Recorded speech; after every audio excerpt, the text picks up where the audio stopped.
শেখ হাসিনার পতনের পর জীবনে এইটুকু বয়সে উপদেষ্টা হয়ে গেছেন, মানে মন্ত্রী ছিলেন, সরকারের দায়িত্বে ছিলেন। আর কি হতে চান, মানে ভবিষ্যতে ক্যারিয়ারে আর কোন জায়গায় নিজেকে দেখতে চান? এখন মন্ত্রী হওয়ার পর তো আরেকটাই থাকে, কি প্রধানমন্ত্রী। তবে আমার মনে হয় যে পোস্ট পদবীর থেকে বেশি ইম্পর্টেন্ট হচ্ছে ইম্প্যাক্ট কতটুকু রাখতে পারছি। অনেক মন্ত্রী আছে কিন্তু তাদের ইম্প্যাক্ট ছিল, হয়তো আপনি আমি নামও জানি না, বাট আমরা তো পলিটিক্স করি, আপনি তো পলিটিক্স নিয়ে আলাপ আলোচনা করেন। তার ইম্প্যাক্ট জিরো।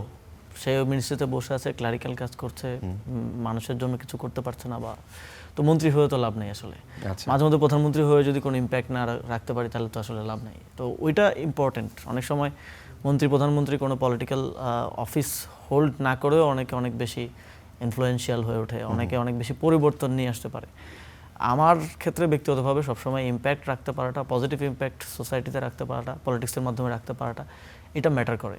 আচ্ছা, আপনাদের সাথে কলিগ যারা ছিল, উপদেষ্টা যারা ছিলেন, তাদের মধ্যে কার কার ইম্প্যাক্ট জিরো?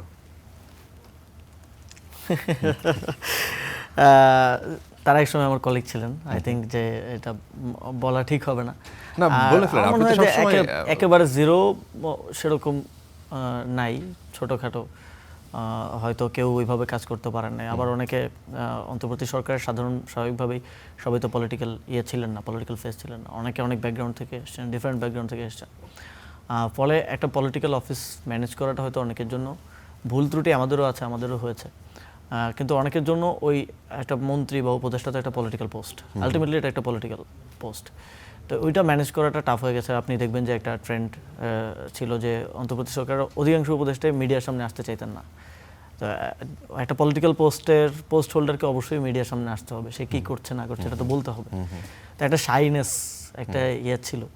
তো এইটা একটা আই থিঙ্ক যে একটা জায়গা ছিল যে অন্তর্বর্তী সরকার অনেকটা নন পলিটিক্যাল, অনেকের এনজিও ব্যাকগ্রাউন্ড, অনেকের সাংবাদিকতা, কেউ শিক্ষকতা ব্যাকগ্রাউন্ড থেকে এসে, মোস্টলি নন পলিটিক্যাল ব্যাকগ্রাউন্ড থেকে এসে। আমরাও মোটা দাগে ছাত্র রাজনীতি করেছি, মেইন স্ট্রিম পলিটিক্স তো করি নাই। আচ্ছা, তো সেই জায়গা থেকেও আমরাও খুব বেশি পলিটিক্যাল যে তাও না, যারা ছাত্রদের পক্ষ থেকে ছিলাম। তো ওইটা একটা জায়গা ছিল আর কি। মেইন স্ট্রিম পলিটিক্স না করেই একেবারেই উপদেষ্টা হয়ে গেলেন, মানে মন্ত্রী হয়ে গেলেন। সেই জায়গাটায় চ্যালেঞ্জটা কেমন ছিল? প্রথমত আসলে বুঝে ওঠাটাই একটা বড় চ্যালেঞ্জ ছিল। আমাদের আইডিয়াটা ছিল সরকারের অংশ হওয়াটা অ্যাজ এ ওয়াচ ডগ কাজ করা, এবং এই গণঅভ্যুত্থানের আমরা দেখেছি 90-এর গণঅভ্যুত্থানের পরে আসলে কিছুই হয় নাই। গণঅভ্যুত্থানের যে আকাঙ্ক্ষা ছিল সেটা বাস্তবায়িত হয় নাই। গণতন্ত্রের জন্য গণঅভ্যুত্থান হয়েছে, কিন্তু গণতন্ত্র কোথায়?